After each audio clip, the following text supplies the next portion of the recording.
O que é usos e costumes e doutrina bíblica? Por que se critica tanto a realidade? Por que se critica tanto a verdade bíblica, dizendo que é usos e costumes? Porque dizem que se nenhuma determinada igreja, as mulheres lá usam calça comprida, mini saia, pendentes, correntes, brusas decotada, barriga do lado de fora, dizem que a Bíblia não diz nada, que não tem problema nenhum e que as igrejas que pregam contra essas coisas está falando besteira, porque eles tratam como usos e costumes. Verdadeiramente é usos e costumes tudo isso, ou é a Bíblia que condena o mundanismo? Afinal de contas, de que forma a Bíblia diz que o homem e a mulher cristã devem se vestir e se comportar no meio da sociedade como sal da terra e luz do mundo, escrito em Mateus capítulo 5, versículo 13, dizendo: vós sois o sal da terra e a luz do mundo. Não se pode esconder uma cidade edificada sobre o monte, nem se acende a candeia e se coloca debaixo da cama, mas no centro da casa, para que dê a luz a todos que estão ali. O que a Bíblia diz a respeito da calça comprida? Porque não é conveniente a mulher de Deus usar uma calça comprida? Porque a calça comprida vai modelar o tamanho das coxas da mulher, vai modelar o tamanho de tudo que ela tem, atraindo o desejo e a concupiscência carnal dos homens. No livro de Deuteronômio, capítulo 22, e no versículo 5 diz assim: não haverá trajo de homens na mulher, e não vestirá homem vestido de mulher, porque qualquer que faz isso, a abominação é ao Senhor teu Deus. Em outras palavras, não precisa de muita inteligência para entender que a calça comprida não foi feita para a mulher, mas foi feita para o homem. Ah, mas existe calça masculina e existe calça feminina. Existe calça de homem e de mulher. Não, não é que existe. É que fizeram e disseram, essa é para a mulher e essa é para o homem. Mas ambas as duas são iguais. Muda somente os traços da calça. A calça, ela atrai o desejo sexual. A mulher não vai querer usar a calça do Bozo, uma calça larga, que não venha modelar o seu corpo e mostrar os traços do seu corpo. Ela não vai usar. Então, se ela não vai usar, não convém. Porque qual é o problema da calça? É a sensualidade que ela traz. Aqui está o problema. Na sensualidade em que ela traz, amém, ao seu corpo, e ele acaba sendo cobiçado. Então isso não é doutrina de igreja, isso é doutrina bíblica. Deuteronômio capítulo 22, versículo 5, é doutrina bíblica. Se a gente é cristão, mas a gente vive como o mundo, a gente se veste como o mundo, fala como o mundo, se comporta como o mundo, que mudança há em nós? Que mudança há em nós? A Bíblia diz no livro de 2 Coríntios, capítulo 5, versículo 17, aquele que está em Cristo, nova criatura é. As coisas velhas já passaram e eis que tudo se fez novo. E tudo isso provém de Deus. Então, se verdadeiramente você está em Cristo, nós estamos em Cristo, nós somos nova criatura. O homem velho passou, as coisas velhas acabaram, e eis que tudo se fez novo. Aquelas roupas que adotavam os costumes do mundo que antigamente a gente usava, a gente vai jogar fora, a gente não vai usar mais. Porque é assim que se comporta uma mulher de Deus.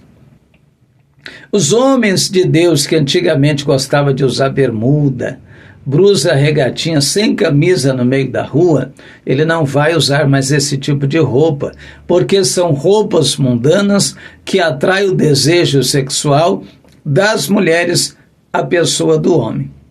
Pastor Júlio, por que a mulher ela pode usar saia até a altura do joelho e ficar com a canela para fora e o homem não pode ficar com a canela para fora? Porque existe uma grande diferença aí. Existe uma diferença muito grande. A mulher, naturalmente, é natural e normal que ela venha a ser cobiçada do joelho para cima, quando a saia começa a subir.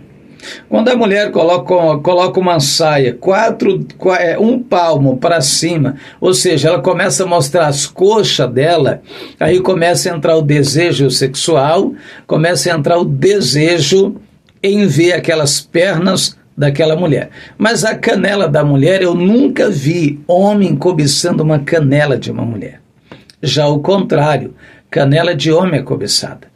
Além da canela do homem, do joelho para baixo, também ser cobiçada, porque tem mulher que é apaixonada em uma perna cabeluda, de homem, é uma roupa que não convém para o cristão. O cristão precisa colocar na mente que ele é cristão. Não combina o cristão de bermuda no meio da rua. Não combina o cristão com uma blusa do Corinthians, do Palmeiras no meio da rua, ou o cristão dentro de um estádio de futebol gritando gol. Isso é práticas da velha criatura e não da nova criatura. Isso não faz parte mais da nossa vida, mas muitas igrejas e muitos pastores permitem que os seus membros venham se vestir como o mundo e venham assim criticar a verdadeira doutrina bíblica, venha criticar a verdade da palavra de Jesus Cristo. Não combina uma mulher de Deus com um batom na sua boca, com os olhos pintados de preto, com a sobrancelha rapada. Não combina a mulher de Deus com a cara toda pintada. Ela é mulher de Deus. A pintura, há muitos anos atrás, uma mulher quando se pintava, ela era considerada mulher da vida ou prostituta, porque ela se comportava desse jeito, se maquiava para atrair os homens. Após si, foi o que Jezabel fez. Jezabel se pintou para poder atrair o profeta Jeú, que estava entrando na cidade. Então isso não convém para uma crente, para uma mulher de Deus. Pega os cristãos de 35, 40 anos atrás que você vai ver. Os cristãos da igreja Assembleia de Deus lá no começo, claro, não falando de todos. Tem muitos homens e mulheres ainda dentro da igreja Assembleia de Deus que são sinceros e vivem na doutrina. Mas pega a Assembleia de Deus há 50 anos atrás. Você vai ver que a vaidade não era permitido. Que não era permitido uma mulher de Deus usar calça comprida, usar saia para cima do joelho, usar correntes, pendentes, não era permitido, porque não é para cristã, não é para uma mulher de Deus que tem o objetivo do céu, não é. Você pode criticar, você pode me xingar, você pode falar o que você quiser, mas eu estou alertando a você a verdade. Jesus está voltando, o arrebatamento está para acontecer e você precisa se desprender das coisas do mundo. Ok? Puxa a Igreja Batista muitos anos atrás. A Igreja Presbiteriana, muitos anos atrás, você vai ver que são igrejas que não aceitavam o que elas aceitam hoje. Ah, mas hoje, antigamente, os cristãos não tinham entendimento, era muito fraco de conhecimento, e hoje a inovação da igreja, a teologia, o conhecimento, então hoje os cristãos abriram a mente para a verdade e descobriram que essas coisas não têm nada a ver. É por isso que a igreja está na situação que está hoje. É por isso que a igreja se encontra do jeito que está, fria, falida, sem a manifestação do Espírito Santo. Pregadores que têm somente letras, mas não têm virtude, não têm unção do Espírito Santo, por causa dessas coisas. Então a mulher de Deus e o homem de Deus têm que santificar a vida. Não é brincadeira, Jesus está voltando. E quando você vai em Tessalonicenses capítulo 5, versículo 23, lá está escrito: o mesmo Deus de paz vos santifique em tudo. Todo o vosso espírito, alma e corpo seja plenamente conservados, irrepreensíveis para o dia da vinda de nosso Senhor Jesus Cristo. Um corpo, uma alma e um espírito conservado, irrepreensível, significa perfeito diante da presença de Deus. Opa, pera lá. A Bíblia não está dizendo que Deus quer só o coração. A Bíblia não está dizendo que é só o espírito que tem que ser santificado. Só a alma. A Bíblia diz espírito, alma e corpo.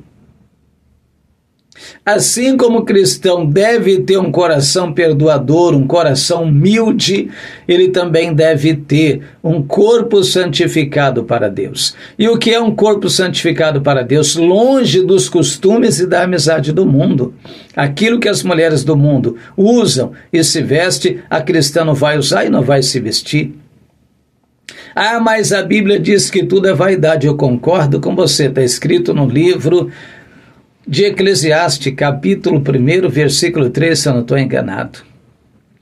Tudo é vaidade, diz o pregador. Vaidade de vaidade e de vaidade, diz o pregador, tudo é vaidade. Uma geração vem e a outra geração vai, mas a terra permanece. O que o escritor Salomão está dizendo é que tudo que o homem faz aqui na terra, as grandes construções, as grandes indústrias, as grandes rodovias, as grandes maravilhas do mundo, tudo é vaidade, porque todos os que construíram as coisas antigas de 100, de 200 anos atrás, morreram e foram embora. Você vê o grande Coliseu Romano, é uma estrutura e uma arte gigantesca feita por verdadeiros engenheiros que não tem nos dias de hoje mais como aqueles homens. Você entende? Aonde Faraó vivia? Aonde ele vivia? Hein? A grandiosidade das pirâmides do Egito. Pirâmides gigantescas que carregam o mistério até hoje, como construíram aquele fenômeno. Só que todos morreram. As construções ficaram, a terra ficou e eles morreram. Então tudo é vaidade. Mas a gente não pode apoiar esse texto para você pintar as suas unhas e ficar com uma unha postiça desse tamanho, para você colocar cílios postiços, para você pintar a sua boca de vermelho, para você pintar o seu cabelo de todas as cores que você acha que deve pintar. Existem dois tipos de vaidade, a vaidade permissível e a vaidade desnecessária. Um relógio é vaidade, uma aliança de casamento é vaidade. Só que são vaidades que quem usa traz uma identificação, não usa por vaidade, mas por identificação. A pessoa compra um relógio, hoje praticamente ninguém usa relógio mais, quase não usa. Mas se antigamente usava um relógio para ver a hora. Amém? Uma aliança, identificação que é casado. Mas se a pessoa colocar um monte de pulseira nos braços, se a pessoa colocar um monte de anel nos dedos, tem necessidade? O que identifica um braço cheio de pulseira? O que identifica os dedos cheios de anéis? O que identifica um pescoço cheio de colar? O que identifica uma orelha cheia de pendentes? A não ser uma alma entregue à vaidade, conforme está escrito em Salmos, capítulo 24, a partir do versículo 3. Quem subirá ao santo monte do Senhor? Quem habitará no seu lugar santo? Aquele que é puro de coração e limpo de mãos, e aquele que não entregou a sua alma para a vaidade. Então isso é entregar a alma para a vaidade. Você é cristã, você não pode entregar a tua alma para a vaidade. O reino de Deus está mais perto de nós do que pensamos. A trombeta do arrebatamento tocará, e só vai subir aqueles que têm santificado, conservado, irrepreensível o seu espírito, a sua alma e o seu corpo diante de Deus. Não te deixe que ninguém te engane. Amém? Não te deixe que ninguém te engane, mas fuja da vaidade e viva uma vida separada do mundo, como disse Paulo. Não vivo eu, mas Cristo vive em mim. E a vida que eu vivo agora, vivo na fé do Filho de Deus. Já estou crucificado para o mundo e o mundo está crucificado para mim. É assim que o cristão precisa viver e se comportar. Deus te abençoe, que essas palavras, que esse ensinamento venha surgir e fazer efeito em tua vida. Coloca nos comentários o que você acha. Você concorda com tudo o que se faz nos dias de hoje?